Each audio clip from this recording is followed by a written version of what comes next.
The level of secrecy and secret facilities and the capabilities of our nationally kept secrets would shatter most people's imagination of what is possible.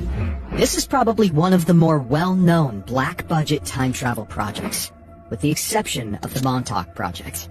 Many whistleblowers have said that the program was not actually shut down, but just classified into deep black. The people that know everything about Looking Glass, that have gotten all the reports and all the information, the elites of the world, probably figured out that that was the end of the game. And nothing could be manipulated beyond that point. According to the alleged insiders, the Looking Glass technology was apparently used to look backward and forward in time, using the consciousness of an operator as a type of steering mechanism.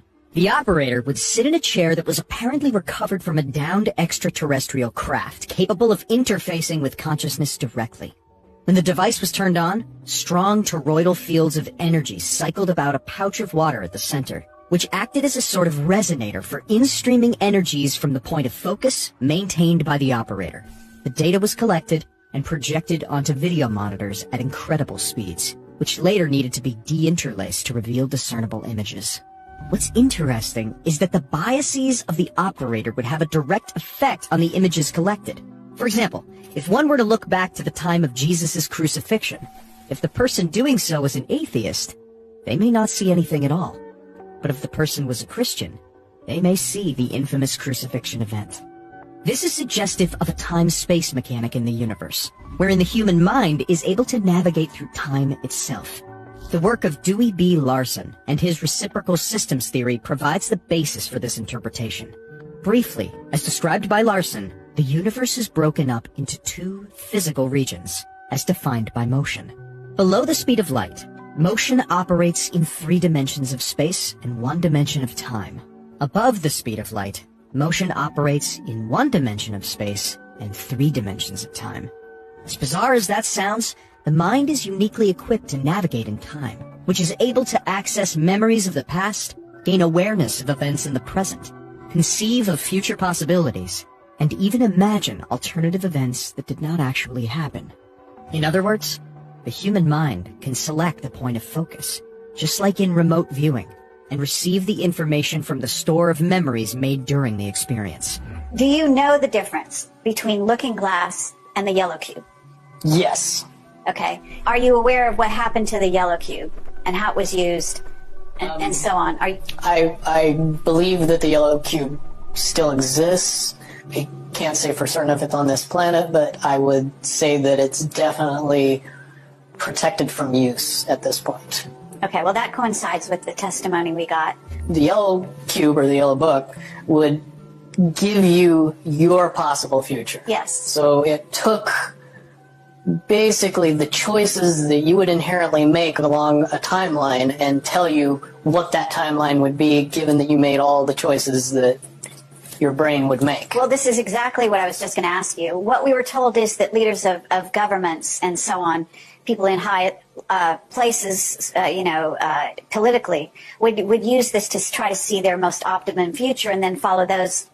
So they were using it to enhance their wealth, et cetera, Yeah. in a very egotistical way.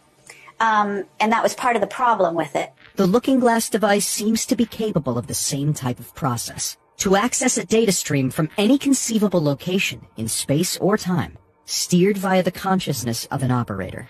According to the testimony of Burish, the technology was provided to the human race during the Sumerian times, when an advanced contingent of future humans went back in time and provided that civilization assistance after a cataclysm known as the Deluge.